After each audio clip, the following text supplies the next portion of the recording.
Սիրելի հայրենակիցներ, ես խոսելու ցանկություն չունեի, մանավանդ օրակարգը բոլորովին այլ է, բայց այստեղ հնչեցին մի շարք մտքեր, հաստատումներ, որոնց պարզապես անդրադառնալ չեմ կարող։ ԿՊ-ական, ուրեմն падգամավորները, թե այս ամբիոնից, թե այս օրերին նախընտրական ընդհանուր մթնոլորտի մեջ, միմյանց հետ չտալով հայտարարում են, թե խաղաղությունը հաստատված է եւ ինչպես երբեք Հայաստանը ինքնիշխան է, ինչպես երբեք չի եղել։ Ես շատ բնական, պարզ, հազարավորների անունից հարց եմ տալիս, այդ որ խաղաղության մասին եք խոսում։ Այն խաղաղության մասին եւ այն ինքնիշխան երկրի մասին, որի 210 քառակուսի կիլոմետր տարածք ընդ որում պաշտոնական թվերն եմ ես ընդհանրապես հրապարակում, օկուպացված են թշնամու զորքերի կողմից։ Երբ օկուպացված են թշնամական զորամիավորումների կողմից ջերմուկի եւ սոտքի ռազմավարական նշանակության բարձունքները, երբ վերջերս ընդհանրապես ի հայտ եկավ, որ հերթական դիրքային առավելություն են սահմանել ադրբեջանական զորքերը, ինչի մասին հայաստանյան պաշտոնական աղբյուրները ուղղակի համառորեն լռում են։ Ես ուզում եմ հարցը շարունակել այդ որ խաղաղության մասին։ Օգոստոսի 8-ին Վաշինգտոնյան հռչակագրի վրա դեռևս թանակը չստորագրած Ալիևը Բաքվում հայտարարում էր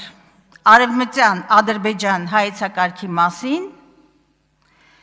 եւ ի հայտ են գալիս բոլոր աղբյուրներից, հնարավոր պաշտոնական աղբյուրներից, որ Արևմտյան Ադրբեջանի հայատյաց խոսույթն ու քաղաքականությունը պարզապես կառավարվում է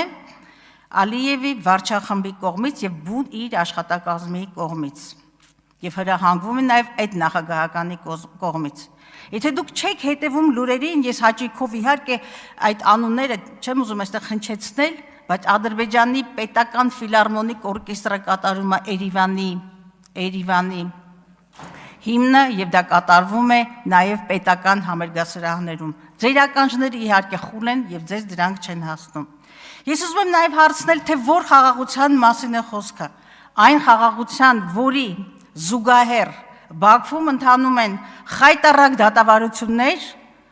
ուր Ցկյանս դատապարտվում են, Ցկյանս մահապատիժի կամ մահապատիժ է դա իհարկե Ցկյանս, Արցախի եւ մեր արժանապատվությունը կոփած հերոսները, սա է ձեր խաղաղությունը։ Որ խաղաղությունը, ուզում եմ ձեզ հարց տալ, այն խաղաղությունը, որը շարունակ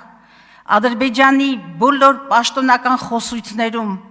քամահրանքի, ծաղրանքի առարկա է դառնում եւ հերթական զիջումների, պահանջատիրության, այստեղ Ջուլհակյանը կտոր ինչ-որ արտահայտություն էր անում, որը կառուցված է իմ հայրենիքից կտոր զիջումների վրա, դա է ձեր պատկերացած խաղաղությունը։ Եվ նաև այն խաղաղությունը, երբ որ այս իրականությանը զուգահեռ Հայաստանի բարձր պաշտոնյաները իրար չզիջելով շնորհակալություն են հայտնում Բաքվի բռնապետին։ Ճիշտ այն բռնապետին, որը չի դադարեցնում հայատյաց քաղաքականությունը։ Այն քաղաքականությունը եւ այն խաղաղությունը, որը Արցախում 3000-ամյա Արցախում շարունակում է հայկական հետքի մշակութային ժառանգության ոչնչացումը, որը Ադրբեջանում պետական քաղաքականության մակարդակի վրա է դրված։ Դուք այստեղ շարունակ այսպես այլ բառապաշար եք օգտագործում, մեզ մեղադրում եք իբրև թե այսպես պատերազմի հրձգության մեջ եւ այլը, որ հանգարց եղբայրական Ադրբեջանին հոգեկան քնքուշ լարերին չկպնենք։ Ես ձեզ հիշեցնեմ այն բառապաշարը, որով դուք ընդամենը 2 տարի առաջ խոսում էիք այդ նույն Ադրբեջանի, ագրեսոր Ադրբեջանի ուրեմն հասցեին եւ ես ձեզ հիշեցնում եմ Ուրեմն 2023 թվականին այն 1864 ուրեմն հրամանագիրը, որը վերաբերում է Լեռնային Ղարաբաղից բռնի տեղահանված անձանց ժամանակավոր պաշտպանության տակ վերցնելու մասին։ Ահա թե ինչպիսի բառապաշար եք օգտագործում։ 23 թվականի սեպտեմբերի 19-ին իրականացված ռազմական հարձակման, բնակչության բռնի տեղահանման Ինչպես նաև նկատի ունենալով 22 թվականի դեկտեմբերի 12-ից Լաչինի, Միջանցքի, Ապուրինի արգելափակումը եւ Լեռնային Ղարաբաղի բնակիչների ազատ տեղաշարժի իրավունքը, հաշվի առնելով, որ Ադրբեջանի Հանրապետության կողմից Լեռնային Ղարաբաղում 23 թվականի սեպտեմբերի 19-ին իրականացված ռազմական ագրեսիայի արդյունքում թիրախավորվել են նաև Ղարաբաղի բնակավայրերը, բնակվող խաղաղ բնակչությունը, նկատի ունենալով, որ Լեռնային Ղարաբաղի դեմ Ադրբեջանի Հանրապետության բացահայտ ագրեսիան եւ լայնածավալ ռազմական գործողությունները հանգեցրել են հազարավոր զոհերի, նյութական կորուստների, հաշվի առնելով, որ Լեռնային Ղարաբաղի բնակիչները բռնի տեղահանվել են իրենց մշտական բնակության երկրից համատարած բռնության եւ բռնության իրական սպառնալիքի արտաքին հարձակման, միջազգային մարդասիրական իրավունքի եւ մարդու իրավունքների զանգվածային խախտումների, Ադրբեջանի Հանրապետության հայատյաց Լեռնային Ղարաբաղի ժողովրդի էթնիկ զտման ենթարկելու քաղաքականության պատճառով եւ Լեռնային Ղարաբաղի բնակիչները հնարավորություն չունեն ներկայումս վերադառնալու իրենց մշտական բնակության երկիր եւ հետո երկրորդ տողում շարունակում եք նկատի ունենալով նաեւ հայ ժողովրդի անվտանգության ապահովման միջազգային երաշխիքների բացակայությունը Հիմա դուք հրաժարվել եք այս խոսույթից եւ ամբողջովին հրաժարվել եք այս խոսույթից հիմա դուք գնում եք խաղաղության ամեն գնով խաղաղության կտոր մեր հայրենիքը իմ հայրենիքը զիջելու խաղաղության մեր արժանապատվությունը նվաստացնող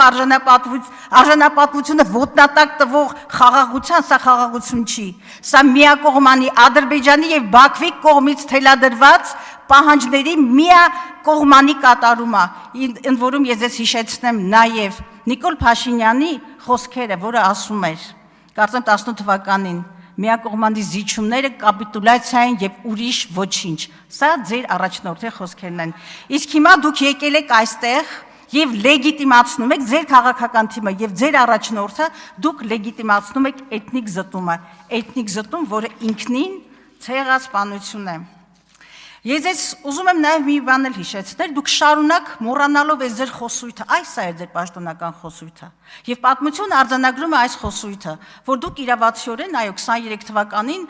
դուք սիրում եք, չէ՞, Հարություն Ասիչյանի շարունակ պատտվել, շարունակ աշխարհը ձեր համար ճոճք է։ Ու այն ավտոբուսի լուսամուտներից այն կողմ չեք տեսնում, թե ինչ է կատարվում աշխարհում։ Սա էր ձեր պաշտոնական խոսույթը եւ շատ ճիշտ գնահատականներ ագրեսիայի եւ էթնիկ զտման մասին։ Ինչի համար ես երախտապարտ եմ, որտեղ պատմությունը սա է արձանագրելու եւ ոչ թե այս ամբիոնից խնդրում եմ թույլ մի տվեք, որ ինձ ընդհատեն։ Ուրեմն հիմա շարունակում եմ։ Հիմա դուք հետին թվով մեղքը գցում եք ում վրա, որ չասես ձեր մտքով անցնում է եւ հատկապես ձեզ հայացք ուղում եք այս կողմը։ Ես ուզում եմ ձեզ հիշեցնել Շահրամանյանի բացահայտումը եւ հրապարակային հայտարարությունը, որ Այդ վերջին հայտարարությունը համաձայնեցվել է Նիկոլ Փաշինյանի հետ Սատումա ես ներկա եմ եղել, սատումա չի եղել դες բան։ Ես թույլ տվեք ես խոսեմ, ներկա եմ եղել բոլոր զույգներին, այդպեսի բան չի եղել։ Պետք չի սատեր ստեղ բան անել։ Ինձ մի ընդհատեք, դուք ինձ ընդհատելու որևէ լավ։ Մի ասեք, ես անձամբ եմ ներկա եղել, ամեն ինչ չի եղել դες բան։ Լավ, դուք իմ ժամանակը միգուցե իմ ժամանակը խնդրում եմ վերականգնեք։ Ոչ, չեմ վերականգնի, եւ նաեւ շարունակեք։ Կարելի չընդհատեք, դուք դա իրավունքը չունեք կանոնադրային։ Եվ Շահրամանյանը փաստում է, որ այդ փաստաթղթի վրա աշխատել է նաև Նիկոլ Փաշինյանը։ Հիմա եկեք ուրեմն եկեք հասկանանք։ Շարունակեք։ Ուրեմն դուք դադարել եք լինել Արցախի անվտանգության երաշխավորը, Հայաստանի պաշտոնական իշխանություններ, ինչը ձեր սահմանադրական պարտականությունն էր։ Եվ հիմա հայտարարում եք, որ Ղարաբաղը համալրեց կորսված հայրենիքի շարքը, այո, կշարունակի նաև նոր տարածքներ կշարունակեն համալրել այս շարքը, քանի դեռ իշխանությունը վարվում է այսպիսի ապազգային քաղաքականությամբ։ Այստեղ մտքեր են, ես ուզում եմ հարցնել, թե որն է ձեր քաղաքական մոդելը, իսկապես, այսօր դուք մեր ժողովրդին գոյաբանական շանտաժի եք ենթարկում, դուք փորձում եք կոտրել մեր դիմադրողականությունը, ձեր վախերը, ձեր քաղաքական նվաստացումները, ձեր քաղաքական անկարողությունը, իմպոտենտությունը ուզում եք բարթել հայ ժողովրդի վրա, դա ձեզ չի հաջողվի, որտեղ դուք այսօր ներքին պատերազմ եք հայտարարել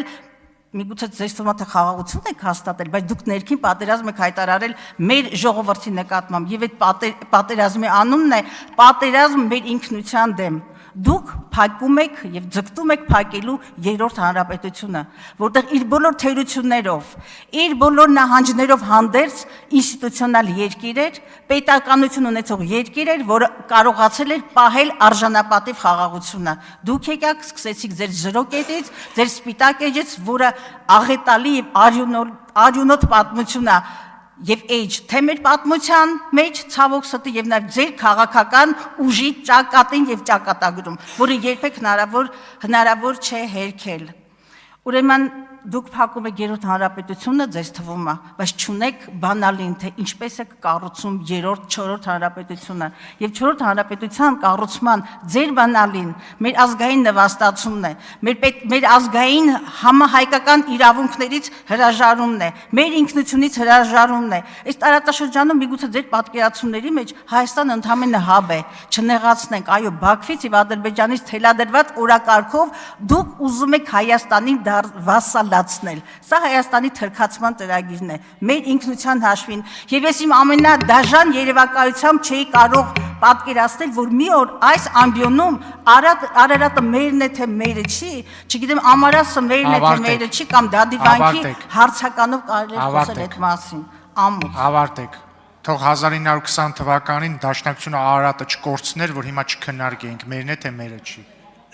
Իդեպ այդ կորցնելու ժամանակ դրանց զուգահեռ Դաշնակցությունը նամակ էր գրում Աթաթուրքին, խնդրելով ռազմական օգնություն բոլշևիկների դեմ, էդ էլ ասեմ։ Դրանից մի 2 տարի առաջ էլ Դաշնակցությունը պատվիրակություն էր ուղարկում Սուլթանի մոտ, որտեղ Դաշնակցության պաշտոնական ներկայացուցիչը Սուլթանին ասում էր, որ Հայաստանը իր գոյությամբ անկպետությունը նկատի ուներ, պատական է Օսմանյան կայսրությանը։ Ձեզ չքմեղանակ, էլի, այնքան կասեմ կմնաք տակը։ Քաղաքացիական պայմանագիր խմբակցության անունից ելույթ կունենա Հայկ Գոնջորյանը։ Ամեն ինչ փաստագրված է։ Ներողություն, ես հենց հիմա